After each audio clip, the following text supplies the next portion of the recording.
Sa gitna ng isang live na programa ng BBC sa UK, biglang sumigaw ang dating kalmado at seryosong news anchor.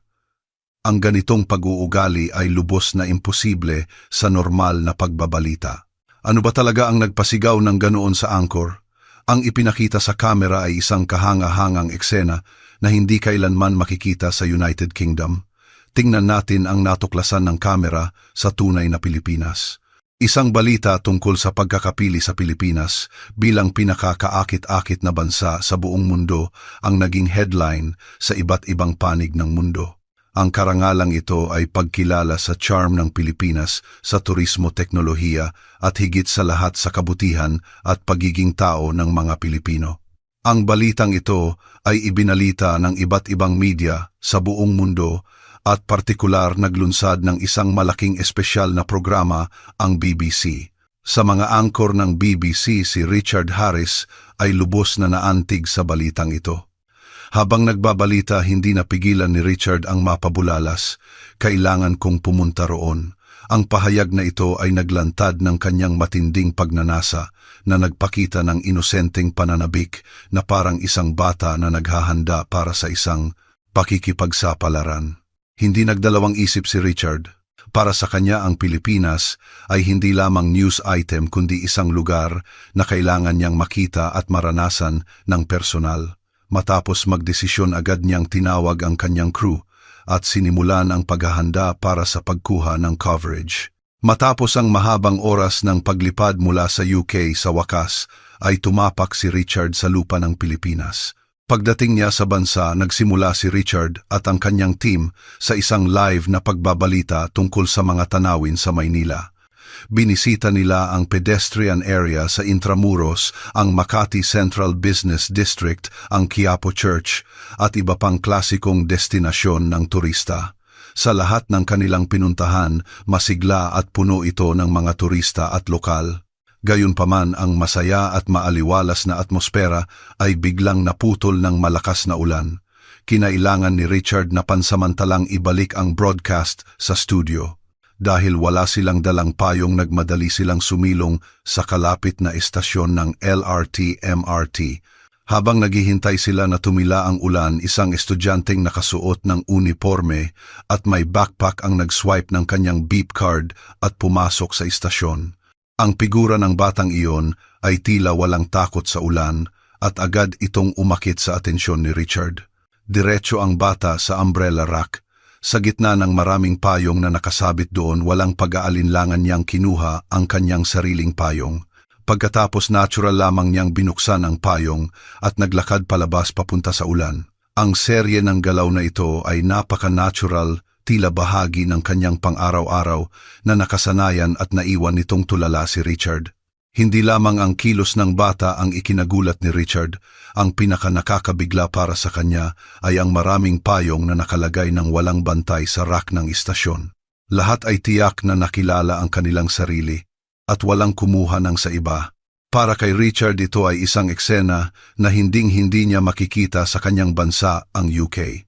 Sumagi sa isip ni Richard ang tanawin sa mga istasyon o pampublikong pasilidad sa UK. Kung iiwan ng ganoon ang mga payong ng walang bantay, ano ang mangyayari? Hindi na kailangang isipin, mabilis itong mawawala. Para kay Richard, ang ganitong tanawin ay katuwiran lamang sa Pilipinas. Hindi na niya napigilan ang kanyang matinding pagkagulat. Sa sandaling iyon, nagdesisyon ang team na bagamat ang orihinal na plano ay i-broadcast ang mga tanawin ng Pilipinas, kailangan nilang i-broadcast ang nakakagulat na eksenang ito. Ilang estudyante pa ang sunod na dumating, kumuha ng kanilang payong sa rack, binuksan at naglakad sa ulan. Agad na humarap si Richard sa kamera at nagsimulang magsalita. Mga manonood, babaguhin namin ang nilalaman ng programa upang ipakita sa inyo ang isang magandang eksena sa Pilipinas. Ako ay nasa isang estasyon ng LRT sa Maynila. Dito may lugar kung saan maaaring iwan ng libre ang mga payong. Ang nakakagulat, walang nagnanakaw sa mga payong na ito. Nakikita ng lahat ang kanilang sarili at kinuha lang ang kanila. Maaari ba kayong maniwala? Ang boses ni Richard ay puno ng matinding damdamin ng hindi paniniwala. Ang eksena, na itinuturing na imposible sa kanyang bansa ay isang pangkaraniwan normal na bahagi ng pang-araw-araw na buhay sa Pilipinas. Ang katotohanan ito ay nagbigay kay Richard ng paghanga bukod pa sa pagkagulat. Sa aking bansa ang UK hindi ito maiisip. Ngunit dito, ito ay bahagi ng pang-araw-araw na buhay. Ang konsepto ng moralidad na huwag nakawin ang pag-aari ng iba ay lubos na nakatanim. Sa bansang ito kahit nakalagay lang ang mga payong walang aabot upang kumuha, tila ito ay isang universal na prinsipyo na nakaugat sa buong lipunan ng Pilipinas. Patuloy ang pagkuha ng kamera sa eksena, maraming estudyante, office workers at mga magulang ang kumuha ng kanilang payong sa rack at umalis. Habang humahanga sa sense of order ng Pilipinas, isang tanong ang sumagi sa isip ni Richard. Teka muna, mag-isa lang ba naglakad ang batang iyon? Hahayaan ba sa Pilipinas na maglakad ng mag-isa ang bata? Ito ba ang Pilipinas? Ang eksenang hindi makikita sa UK ay isang katuwiran lamang dito. Ang pagkagulat na ito ay matinding tumama sa puso ni Richard. Nagpatuloy si Richard sa pag-iisip. Ang mga batang Pilipino ay napaka-independyente sa murang edad at ang mga magulang at matatanda ay nagtitiwala at nagpoprotekta sa kanila. Hindi mapigilan ni Richard na ikumpara ito sa kanyang bansa. Sa UK, ang pagpapahintulot sa maliliit na bata na maglakad mag-isa sa kalye ay itinuturing na delikadong gawain at maraming magulang ang nag-aalangan. Ngunit sa Pilipinas, kabaligtaran ang sitwasyon. Ang buong lipunan ay sumusuporta sa kalayaan ng mga bata at sinisigurado ang kanilang kaligtasan. Napagtanto ni Richard na mayroong ibang kultura. Kailangan din itong iparating, naisip ni Richard. Sa sandaling iyon, isa pang bata ang lumapit kay Richard, kinuha ang sariling payong. Sa sandaling iyon, muling sinabi ni Richard sa kanyang crew, itutok ang kamera sa batang iyon, aniya, at humarap sa kamera. Mga kaibigan, nasaksihan ko ang isang hindi kapani-paniwalang tanawin. Isang napakabata ang naglalakad mag-isa sa isang pampublikong lugar. Sa UK ito ay lubos na hindi maiisip. Ngunit sa Pilipinas ito ay normal lamang. Nagpatuloy si Richard.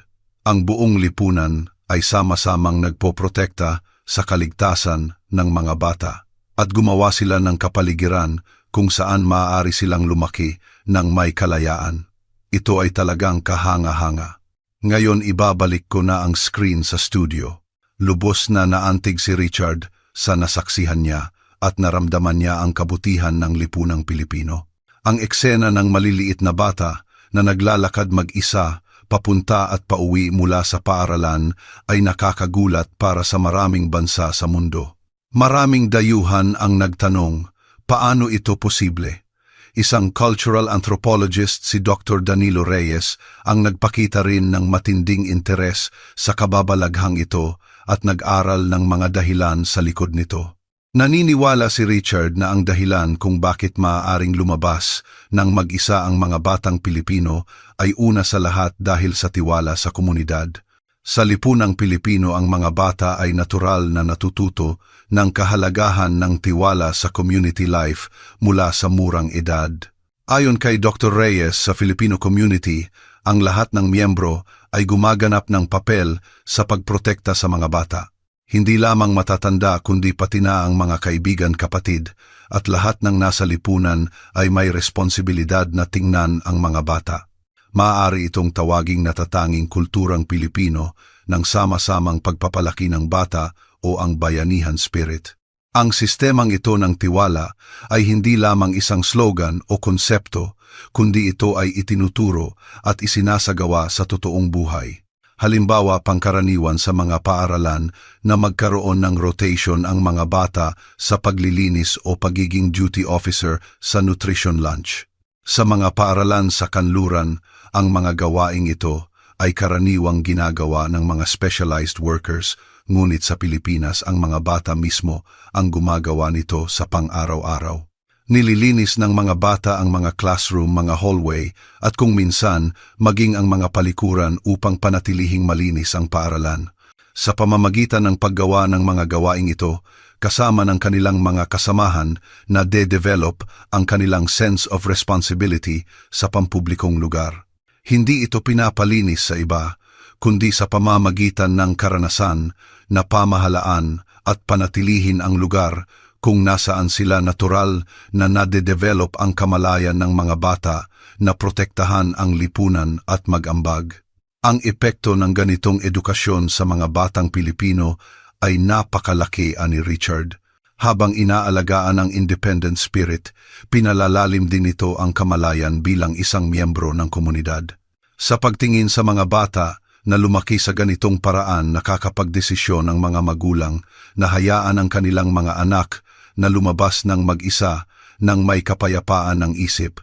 Hindi lamang mga magulang kundi dahil ang buong lipunan ay konektado ng buklod ng tiwala, maaari nilang ipagkatiwala ang mga bata sa lipunan ng may kapayapaan ng isip. Lubos na interesado si Dr. Reyes sa malalim na tiwala na taglay ng mga magulang na Pilipino sa kanilang mga anak at sa buong lipunan. Bukod pa rito, napansin niya na ang tiwala at kooperasyong ito ay isang natatanging katangian ng Pilipinas.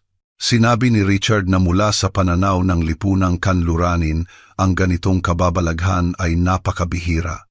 Ang mga bagay na itinuturing na normal sa Pilipinas ay isang lubos na naiibang kultura mula sa pananaw ng kanluran. At ang katotohanang ang ganitong kababalaghan ay hindi pa nababanggit noon ay nagdulot ng matinding pag-aalala kay Richard. Naniniwala siya na ang malalim na koneksyon at sense of responsibility na taglay ng lipunang Pilipino ay dapat na mas makilala sa buong mundo sa hinaharap. Matapos matagumpay na makuna ng footage, nagpasya si Richard at ang kanyang crew na magtanghalian. Dahil bihira silang mapunta sa Pilipinas, nagpasya silang tikman ang authentic na pagkaing Pilipino. Kinuha nila ang kanilang mga cellphone at nagsimulang maghanap ng restaurant. Isang Filipino restaurant na may mataas na rating ang umakyat sa kanilang atensyon. Nagpunta ang grupo doon ng punong-puno ng pag-asa. Pagpasok nila sa loob, sinalubong sila ng isang tahimik na atmosfera. Isang eleganteng espasyo ang bumungad sa kanila. Matapos umupo, nag-order sila ng iba't ibang pagkain. Adobo, sinigang lechon at iba pang klasikong pagkaing Pilipino ang sunod-sunod na inihain. Ang Filipino set menu na in-order ni Richard ay mukhang masarap, ngunit ang higit na umakit sa atensyon ni Richard ay ang napaka-eleganteng seramika na ginamit sa paghahain. Hindi lang iyon, may maganda pang papel na nakalatag sa ilalim ng seramika upang suportahan ang pagkain. Ang kagandahan nito ay lubos na nakabighani kay Richard. Napakaganda. Sandaling naakit si Richard sa kagandahan nito. Naantig siya sa kagandahang Pilipino na isinasama sa pang-araw-araw na buhay. Kasabay nito, isang tanong ang lumabas sa kanyang isip. Bakit ginagamit ang ganito kagandang bagay para sa pang-araw-araw? Dahil sa kuryosidad, kinausap ni Richard ang may-ari ng Filipino restaurant. Ayon sa pagtatanong ni Richard, nalaman niyang ang seramika ay tinatawag na burnay, isang tradisyonal na craft ng Pilipinas mula sa Ilocos. Ipinaliwanag ng may-ari na ang burnay ay pinatigas na putik at may katangian ng magandang luster at malambot na texture. At ang nakakagulat, ito ay napakatiwasay. Sinasabing habang ginagamit, mas nagiging maganda ang burnay at ang ilan ay tumatagal pa ng 100 taon. Lalo pang naakit si Richard sa charm nito. Isang sisidlan na maaring gamitin sa loob ng 100 taon. Ito ay parang isang bagay na nag-ipon ng oras, hindi napigilan ni Richard na magulat.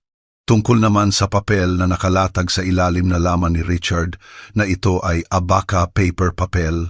Ang abaca paper ay isang espesyal na papel na ginawa gamit ang natatanging paraan ng paggawa ng papel ng Pilipinas gamit ang Manila hemp. Mayroon itong katangian ng lambot at tibay at habang ginagamit mas nagiging maganda. Partikular ang pili paper ay sikat. Sinasabing napakanipis nito ngunit napakatibay, kaya maaari itong tumagal ng daan-daang taon. Muling napabulala si Richard. Napakaliit ngunit tumatagal ng daan-daang taon. Hindi lang ito ordinaryong papel. Lubos na naantig si Richard sa teknolohiya at kultura ng Pilipinas na isinasama sa burnay at abaka paper. Masarap man ang pagkain na nasa harapan niya, nagkaroon ng mas matinding interes si Richard sa tradisyonal na sining at teknolohiya ng Pilipinas na sumusuporta sa kagandahang ito. Ramdam niya na ang mga bagay na ito ay hindi lamang bahagi ng pagkain, kundi ang mga ito mismo ay sining ang resulta ng mahabang kasaysayan at teknolohiya. Naramdaman ni Richard ang matinding pagnanasa na mas maintindihan ang mga magagandang tradisyonal na craft na ito, isang pagnanais na kailangan itong kapanayamin ang nag-alab. Tungkol sa paglalakbay na ito, bukod sa pag-i-broadcast ng mga tanawin ng Pilipinas, kasama rin sa layunin nito ang maghanap ng material para sa isang special program. Kaya nagdesisyon si Richard at ang kanyang crew na hanapin ang mga artisan ng burnay at abaka paper para sa special program. Ayon sa impormasyong nakuha sa may-ari ng restaurant, nagdesisyon ang grupo sa kanilang susunod na destinasyon. Una, nagpasya silang pumunta sa Vigan Ilocos Sur na sikat sa Bornay. Sinasabing doon nila mararanasan ang tradisyonal na teknolohiya ng Bornay. Nagdesisyon silang puntahan at kapanayamin ang mga artisan doon. Ang distansya mula Maynila papuntang Vigan ay malayo at kinailangan nilang sumakay sa isang bus. Bagamat ito ay isang mahabang paglalakbay, nagdesisyon silang i-enjoy ito bilang bahagi ng coverage. Una, dumating sila sa isang malaking bus terminal sa Maynila at sumakay sa isang long-distance bus tulad ng Victory Liner o Partas. Pagpasok nila sa bus, agad na nagkatotoo ang kanilang pag-asa. Ang maluwag na upuan ang maayos na biyahe at ang malinis na espasyo ay lubos na humanga kay Richard at sa kanyang crew. Masarap ding magbiyahe sa ganitong bus, sabi ng isa, at lahat ay sumang-ayon. Ang mas nakakagulat sa kanila ay ang punctuality ng bus. Sa oras ng pag-alis, umalis ang bus ng saktong-sakto tulad ng isang precision clock. Dahil sa katumpakang iyon, napatingin si Richard sa kanyang relo. Talagang Pilipinas iba ang konsepto nila sa oras, sabi ni Richard sa kanyang crew habang humahanga. Hanggang sa sandaling iyon, nagulat sila sa kaginhawaan at katumpakan na lumampas sa kanilang inaasahan. Ngunit may mas nakakagulat pa ang naghihintay kay Richard at sa kanyang crew. Habang nililibot ni Richard ang cabin, laking gulat niya nang makita na maraming pasahero ang natutulog ng mahimbing. Kung ito lamang maaari pang ipaliwanag na dahil sa pagod sa paglalakbay. Ngunit ang nagpalaki ng mata ni Richard ay ang katotohanang walang sinumang pasahero ang nag-aalala sa kanilang bagahe. Iniwan nila ang kanilang bagahe sa paanan o sa upuan at natutulog sila ng walang bantay. Ang eksenang ito ay nagpaduda kay Richard sa kanyang nakikita. Ito ba talaga ang Pilipinas? Paulit-ulit na kinumpirma ni Richard sa kanyang isip. Sa UK, kung hindi ka sinasadyang makatulog sa tren, pangkaraniwan na lang na mawawala ang iyong bagahe paggising mo. Rule na sa mga pampublikong lugar ang laging maging alert sa iyong personal belongings at huwag itong iwanan sa iyong paningin. Para kay Richard na sanay sa ganitong pamamaraan, ang eksenang bumungad sa kanya ay parang ibang mundo. Sa pagtingin sa mga taong natutulog, humanga si Richard sa magandang peace and order ng Pilipinas at ang sense of trust ng buong lipunan. Upang maitala ang nakakagulat na sandaling ito, tahimik na inutusan ni Richard ang kanyang crew na kunan ng video. Mga kaibigan, muli akong nakasaksi ng isang hindi kapani-paniwalang tanawin. Mahinang nagsimulang magulat si Richard sa kamera. Ito ay ang loob ng bus sa Pilipinas. Gayunpaman, halos lahat ng pasahero ay natutulog. At ang nakakagulat, walang sinuman ang nag-aalala sa kanilang bagahe. Ang boses ni Richard ay may halong pagkagulat at pananabik. Maaari ba ninyong isipin, mga kaibigan, na ang ganitong eksena ng maraming tao na natutulog ng walang bantay ay mangyayari sa mga tren sa UK o Europa? At ang bagahe ay iniiwan lamang, walang nag-aalala na ito ay nakawin. Habang pinipigilan ni Richard ang kanyang sariling hindi paniniwala, nagpatuloy siya sa nakakagulat na pag-uulat. Sa Pilipinas ito ay normal lamang. Dahil sa hindi kapanipaniwalang kaligtasan at tiwala sa isa't isa ng buong lipunan, posible itong mangyari. Ito ay isang eksena na natatangi sa Pilipinas. Sinubukan ni Richard na personal na maranasan, ngunit ipinarating niya ang kanyang pagkagulat sa mga manonood. Sa sandaling iyon sa loob ng bus sa Pilipinas, muling naantig si Richard sa lalim ng bansang ito at ang matinding tiwala ng mga taong nakatira doon. Sa wakas, ay dumating si Richard at ang kanyang crew sa Vigan, Ilocos Sur na sikat sa Bornay ng Pilipinas. Sa maliit na bayang ito magkakasama ang mga lumang pottery workshop at modernong ceramic shop na nagbigay ng kagandahan at tradisyon sa buong bayan. Sa Kalye Crisologo iba't ibang Bornay at local delicacies ang ibinebenta at maingay ang atmosfera. Sa paligid ng bayan tahimik na dumadaloy ang ilog Vigan at sa likuran ay ang luntiang mga burol na lumilikha ng isang tanawin kung saan magkakasama ang craft at tradisyon. Nagpunta muna si Richard at ang kanyang crew sa isang pottery studio na kumuha ng pahintulot para sa coverage. Nang umandar ang kamera, nagsimulang magsalita si Richard. Mga kaibigan, ito ang Pilipinas. Narito kami sa Vigan na sikat sa Bornay. Sinasabing ang Bornay ay ang ultimate na sisidlan na maaaring gamitin ng 100 taon. Tingnan natin ang kahanga-hangang teknolohiya. Sa studio sinimulan ng mga artisan ang paggawa ng sisidlan mula sa isang piraso ng putik. Maingat nilang hinuhubog ang putik sa potter's wheel. Pinagmasdan ni Richard ang paglalagay ng glaze ng paulit-ulit. Ang gawaing iyon ay nangangailangan ng parehong katumpakan at konsentrasyon tulad ng pagpipinta. Ang paglalagay lamang ng glaze ay kailangang maghintay ng tamang oras, ipasok sa hurno, at pagkatapos kumpirmahin ang kondisyon pagkatapos ng bawat pagpapaputok bago magpatuloy sa susunod na proseso. Sa pamamagitan ng paulit-ulit na proseso, ang malambot na kulay at tibay ay nalilikha. Sinabi ng mga artisan na ang kondisyon ng putik ay nag-iiba depende sa humidity at temperatura ng araw, kaya kailangan nilang maingat na ipatupad ang iba't ibang proseso sa bawat oras. Minsan, inaabot pa ng ilang linggo o buwan bago matapos ang isang piraso ng Bornay. Ang putik ay parang isang organism. Ang finished product ay may bahagyang pagkakaiba, depende sa panahon at kapaligiran. Kaya kailangan nating laging kausapin ang putik at hanapin ang pinakaangkop na oras, paliwanag ng isa sa mga artisan. Nang tanungin ni Richard kung bakit kailangan nilang gumugol ng ganoong dami ng oras at pagsisikap, sumagot ang artisan, ang Bornay na ginawa ng nagmamadali ay hindi maganda. Ang Bornay ay isang bagay na kailangang alagaan sa paglipas ng panahon. Naiintindihan namin ang kalikasan ng putik at nakikipag-usap kami dito upang mahanap ang pinakaangkop na oras. Matapos marinig ito, lubos na naantig si Richard at ang kanyang crew sa malalim na paggalang ng mga artisan sa kanilang trabaho. Sa pagtatapos ng coverage, lubos na naramdaman ni Richard at ng kanyang crew ang saloobin ng mga Filipino artisan na gumawa ng kanilang obra ng walang pag-aalinlangan sa oras at pagsisikap at ang paghahangad sa teknolohiya sa likod. Nito ay karapat-dapat na purihin sa buong mundo. Ang mga artisan ay may matinding misyon na lumikha ng mga sining na maaaring ipasa sa susunod na henerasyon, nakikipamuhay ng kasama ang kalikasan.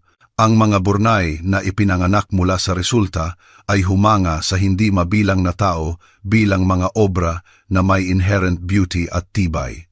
Kinabukasan nag-almusal si Richard at ang kanyang crew sa kanilang tinutuluyan at nakatulog ng mahimbing kaya't maganda ang kanilang pisikal na kondisyon. Naglakbay sila papunta sa Albay, Bicol na sikat sa Abaca Paper. Ayon sa kanilang itinerary na kinumpirma kahapon, sumakay sila sa isang bus patungo sa destinasyon. Ito ang pinagmulan ng Abaca Paper, ang representative na handmade paper ng Pilipinas. Nang tumapak sila sa tahimik na nayon na ito, na matatagpuan sa kabundukan, natuklasan nila na ang paraan ng paggawa ng papel ay patuloy na ginagamit mula pa noong unang panahon. Ang una nilang nasaksihan ay ang eksena ng mga artisan na maingat na hand processing ang abaca husk bilang raw material para sa handmade paper at pagkatapos ay hinuhugasan ang papel sa tubig. Ang gawaing ito ay hindi lamang nangangailangan ng labis na pagsisikap, ngunit hindi rin maaaring makagawa ng mataas na kalidad na papel ng walang mga taon ng karanasan.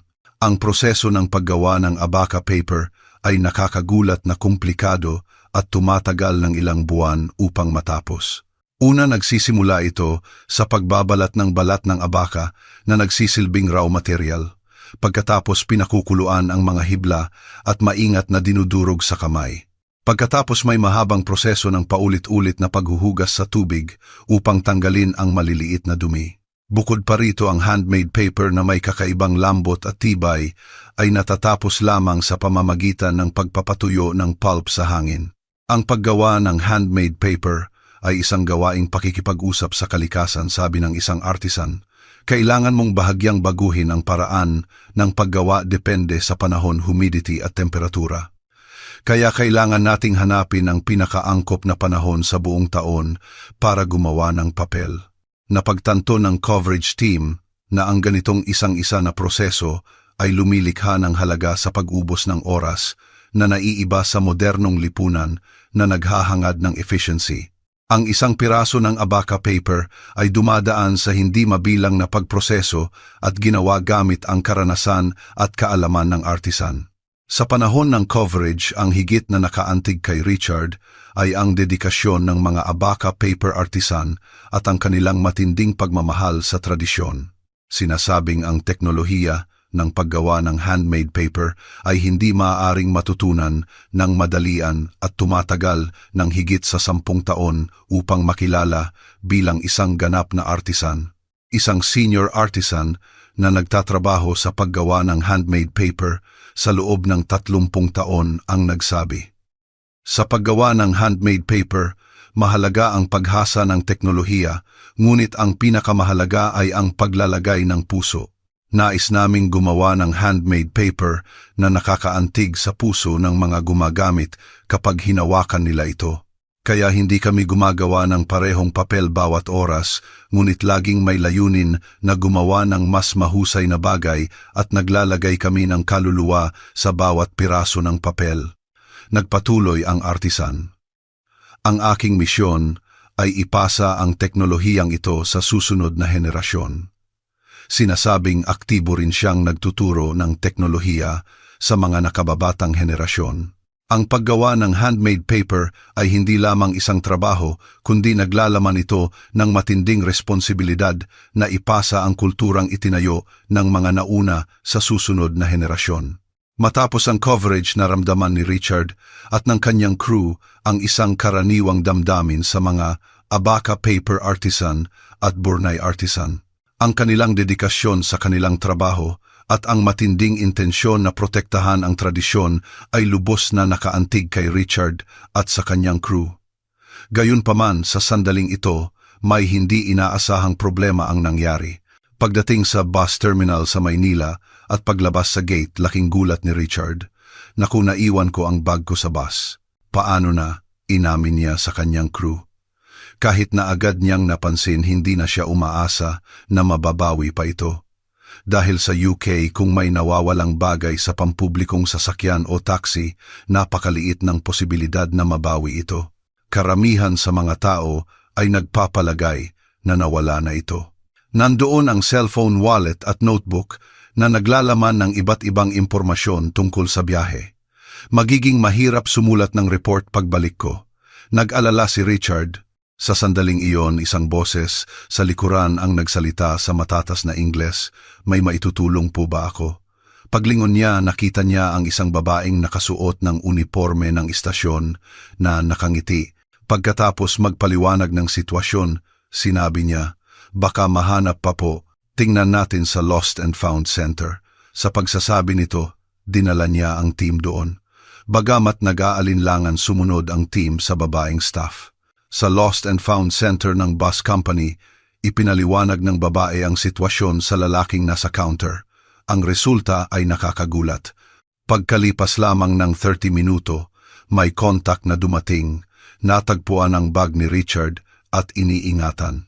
Hindi makapaniwala si Richard. Pumunta siya sa itinalagang oras upang kunin ito. At ang ginawa ng mga tao roon ay mas lalong nakagulat sa kanya. Kinumpirma ng staff sa Lost and Found Center ang detalyadong impormasyon tungkol sa nawawalang bag. Maingat na tiningnan ang ID at pagkatapos ng lahat ng proseso, maingat na binalot ang bag upang maiwasan ang mga gasgas. Hindi lang ito binalik-ano. Sa gitna ng pagkagulat, nagpasalamat si Richard at lubos na naramdaman na ito ang nakakabaliw na detalyado na paraan ng Lost and Found na natatangi sa Pilipinas. Pag-uwi agad na inedit ni Richard ang footage at inihanda ito para sa broadcast bilang special program ng BBC. Sa programa partikular na ipinakita ang nakakagulat na peace and order ng Pilipinas, ang independent spirit ng mga bata, ang teknolohiya ng mga artisan at ang natatanging Filipino warmth. Bukod pa rito, ang eksena ng pagbawi ng nawawalang bag sa bus nang walang pinsala sa loob ng maikling panahon ay nagdulot ng matinding interes sa mga manonood. Ang social media ay napuno ng mga komento tulad ng talaga bang may ganitong kamanghamanghang bansa ang Pilipinas, ligtas at may magandang kultura.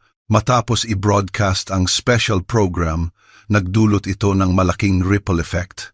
Maraming manonood ang nagpahayag. Talaga bang mayroong bansang ganyan? Gusto kong puntahan agad.